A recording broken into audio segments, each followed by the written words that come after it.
Marion again from the SITS2A, and this is yung gagawin natin sa video na to is yung last task sa finals, which is yung group policies. So for the task 1 or yung unang step na gagawin is each department should have its own desktop wallpaper. So to do that, we need to go to group policy management, then select folder. So select tayo ng folder dito, and yung saselect natin is yung admin department muna. So right click the admin department ng folder or OU, then create a GPO in this domain. So yung name ng GPO is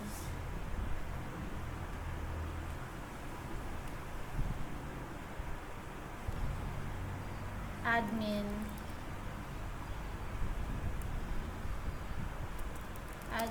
then wallpaper, admin wallpaper, then okay.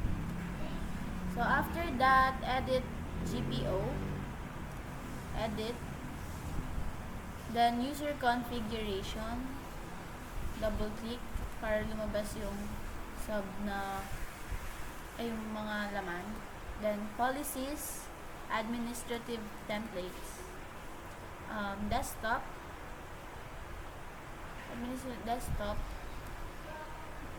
and then desktop again, tapos desktop wallpaper. So enable nyo to, click the radio button for the enable, then wallpaper name. So for the wallpaper name, go to local disk, then kung nasan yung mga wallpaper.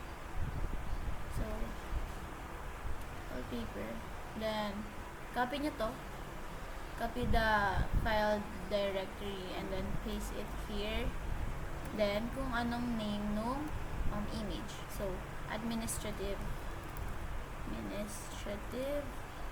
.jpeg. So apply, click apply, always click apply and then okay. So same process lang sa academic department, then gawin natin. So for the academic department, let's go back to the group policy management, and then create a GPO for the programs and courses. So create GPO academic wallpaper. Click OK, then edit for you to go to group policy management editor. Then again, user configuration, policies, administrative templates, desktop again, and desktop wallpaper. So enable, then wallpaper name academics, double check, academic.jpg, then again click apply and then okay. So same process lang naman sa ibang OU. So if fast forward or babalikan ko na. So di ko na ipa-fast forward, ipa-pause ko na lang muna yung video and then babalik ko kapag tapos na.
So, malapit na tayo matapos sa admin department. Isa na lang.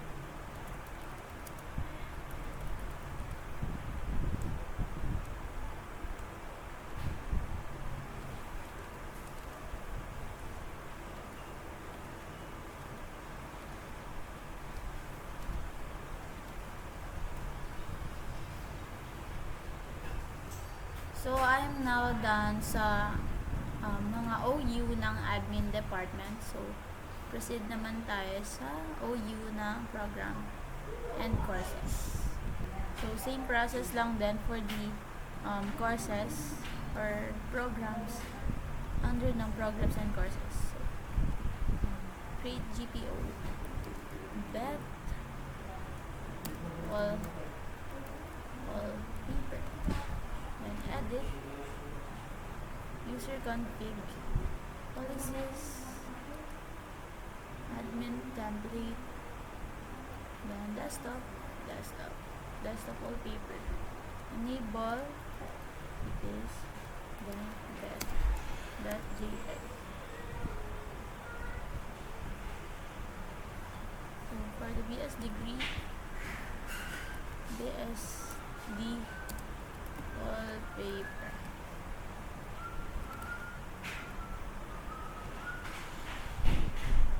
So degree, desktop, enable, degree.jpeg, apply, okay. So next is the BS engineering program. So create in GPO, BSE wallpaper. User config, policies, administrative templates, desktop, then desktop wallpaper. So again, enable, wallpaper name, dito is engineering.jpeg. So click apply, okay. Then for the last one, BTVTED program. So BTVTED wallpaper. Edit, user configuration, policies, admin templates, then desktop, then desktop wallpaper, enable. So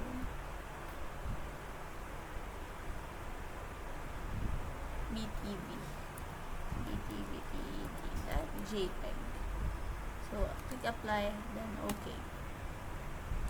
So I'm now done for the first task, which is each department should have its own desktop wallpaper. So for the next task, restrict or disable the following. So i-restrict natin yung view properties. So ito yun, view properties of computers and my documents, command prompt, control panel, etc. Access to the Windows system and program folders, installation of programs, changes or settings of workstation. Then only the network drive should be visible. So for the first one, the view properties of computer and my documents, we'll go to computer and then click the folder and right click properties. So punta tayo dito, click nyo yan, right click, then properties. So for the security, we have here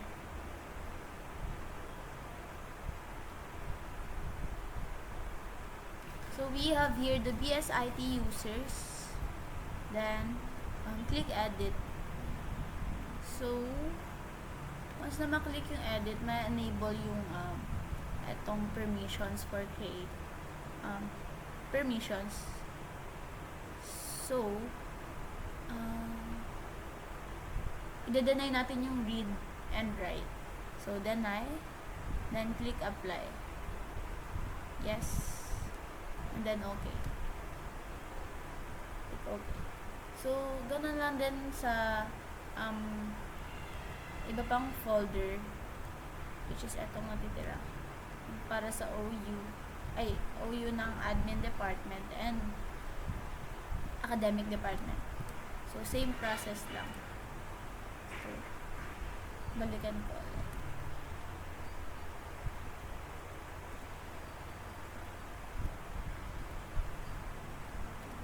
Click yes, then okay. So, same process with this. Kapag wala pa dito, ang gagawin is edit, then add, then kung ano yung security group.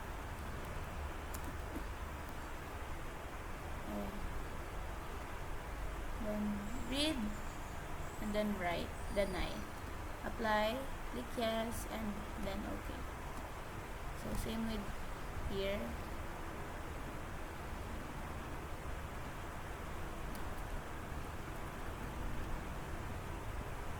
Read, deny for the read and write. Yes, okay. Okay. Ay, okay.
So, I forgot na meron din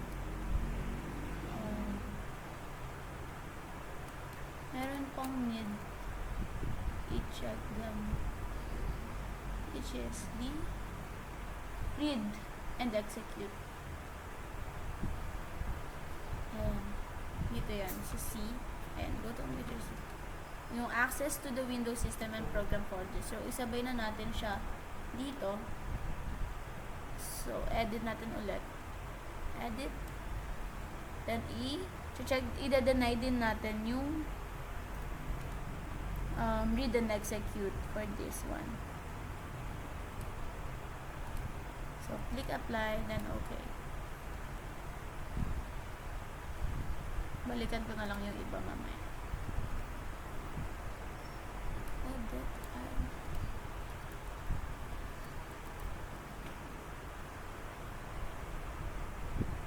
read and execute. Read, write. Apply. Okay, okay. No.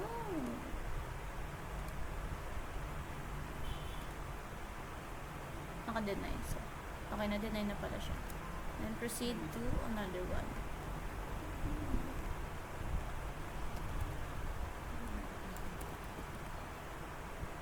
So, read and execute. Right. Apply. Okay. Okay. Same with here. Okay. Again. Security. Edit. SIT. Users. Then read and execute. Right. Apply. Yes. Okay.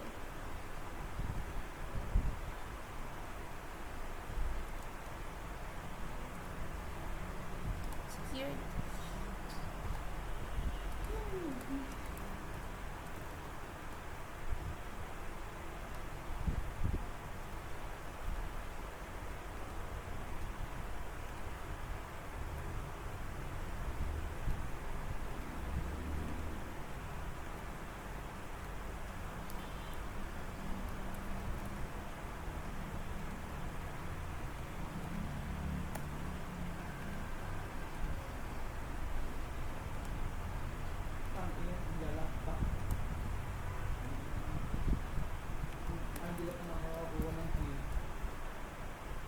then execute.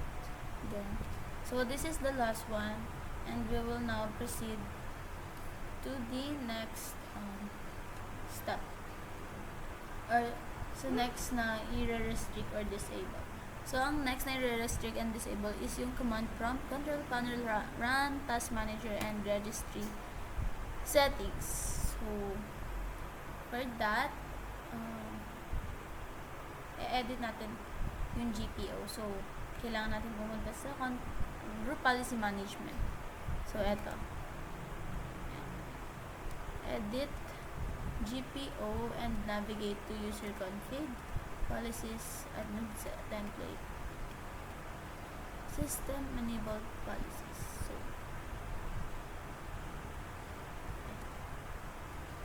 edit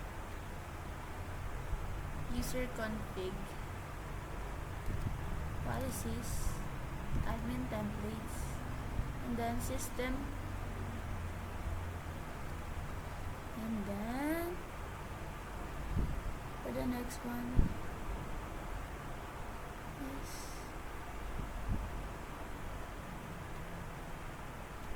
prevent access to to the command prompt. To the command prompt. So enable natin yan, apply, and then okay. So for the control panel, so click natin control panel, and then hide specified control panel items, enable, click apply, and then so value here is run. Okay, then apply and okay. For the next one is prohibit access to the control panel. So prohibit access to the control panel. Enable,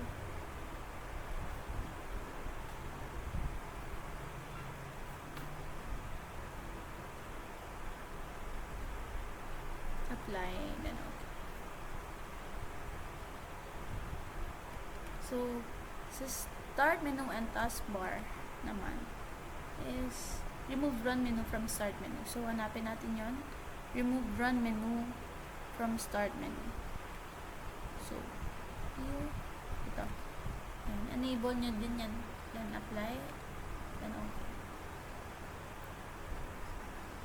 So after that, sa control alt delete naman na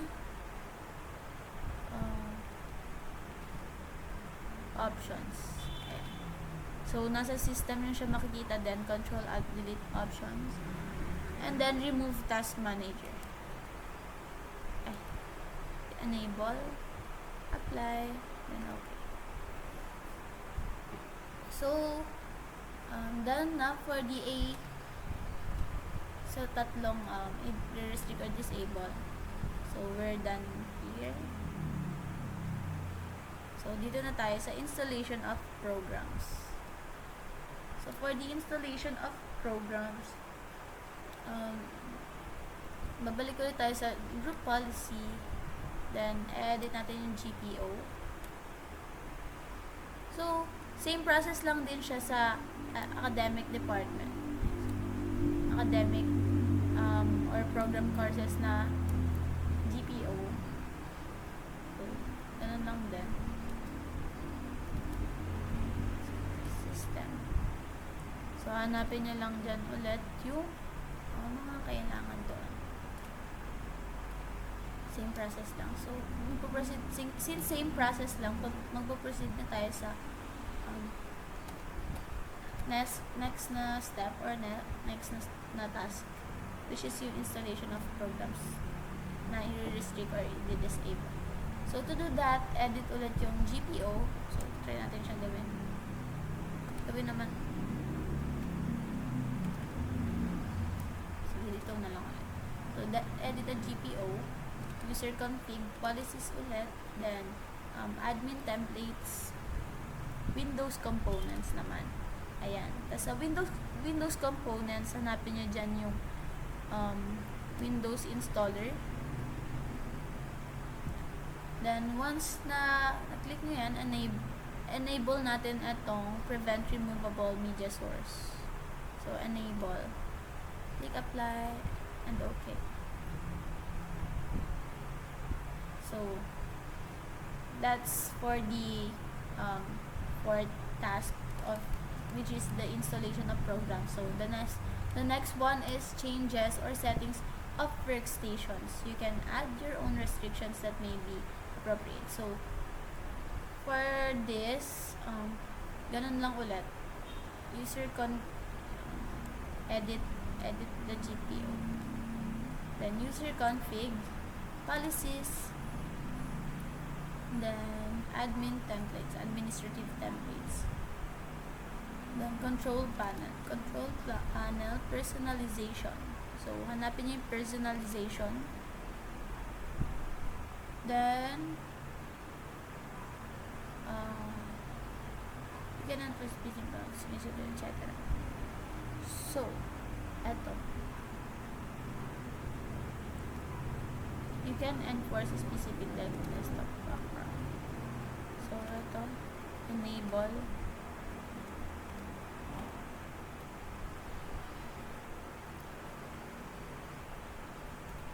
Okay.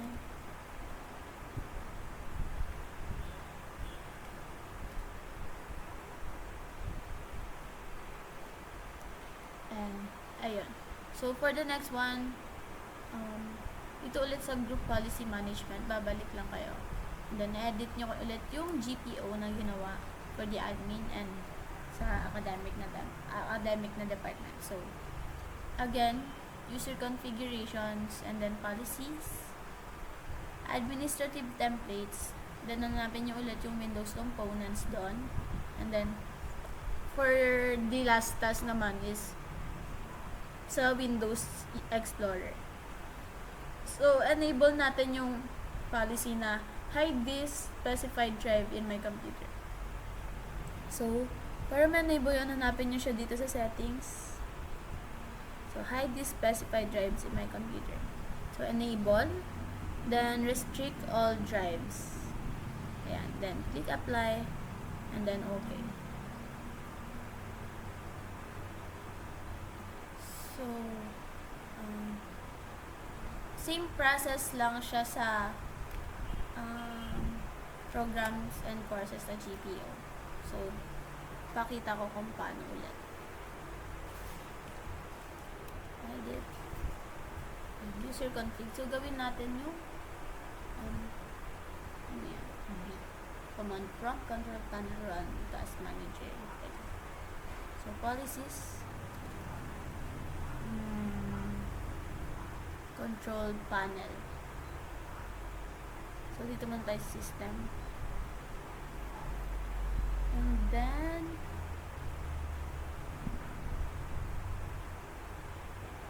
prevent access to command prompt. And enable. So, next is the registry editing tools, kagaya lang din kanina.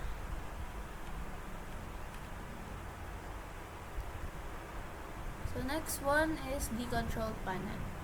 So, sa control panel naman, hide specified control panel items. Yan. Run. Okay. And then, prohibit access to control panel. Enable, apply. So, yung tinitingnan ko pala dito sa kabilang monitor is this they call this text or notepad or text na file. Yan yung tinitingnan ko. So, next is the task manager. So, for the task manager, start menu, taskbar, and then remove run from task manager. Remove run from remove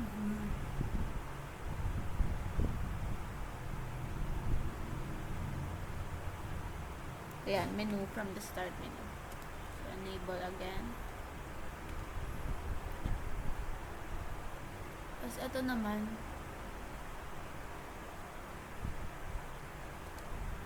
yung sa task manager naman ito. Remove task manager. So, nasa control alt delete option siya. So, next is access to the windows. Okay. Tapos na yan.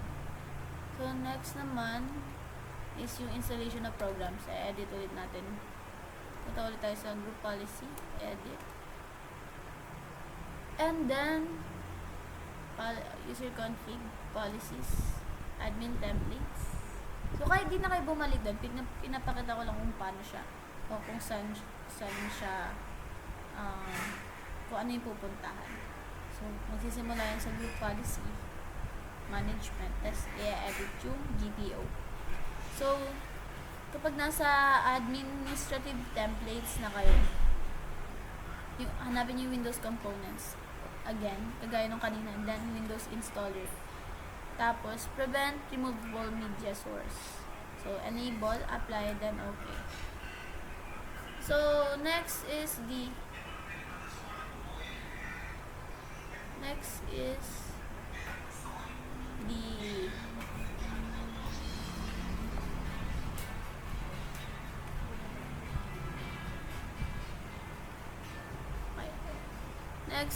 the next task is yung changes or settings of workstation. So, user configs, policy, yan, then control panel, personalization, then screensaver, yan, isa yan. Tapos, yung isa naman is desktop background. Apply nyo lang then okay. So, for the last task, yung only the network drive should be visible. So, baliktad tayo sa Windows component. You need to go back to Windows components and then find Windows Explorer.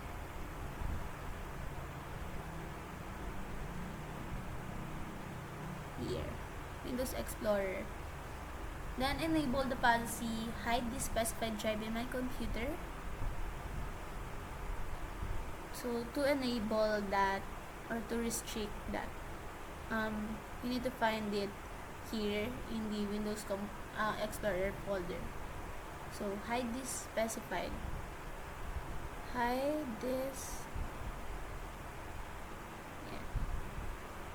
the specified drives in my computer. So, para mas madali siyang mahanap, double click this, the panel or the parang tab, para maging, siya, what do you call this? Alphabetically arranged. And enable, apply, and then okay. So, for the next one, we need to restrict or disable is specify the drives. Okay, specify the drives you want to add. So, na-specify natin all drives and apply. Okay. So, if you want to do that to other OUs or GPOs, you can follow the same process or the same steps na ginawa ko kanina. So, that's it and that's all for this video.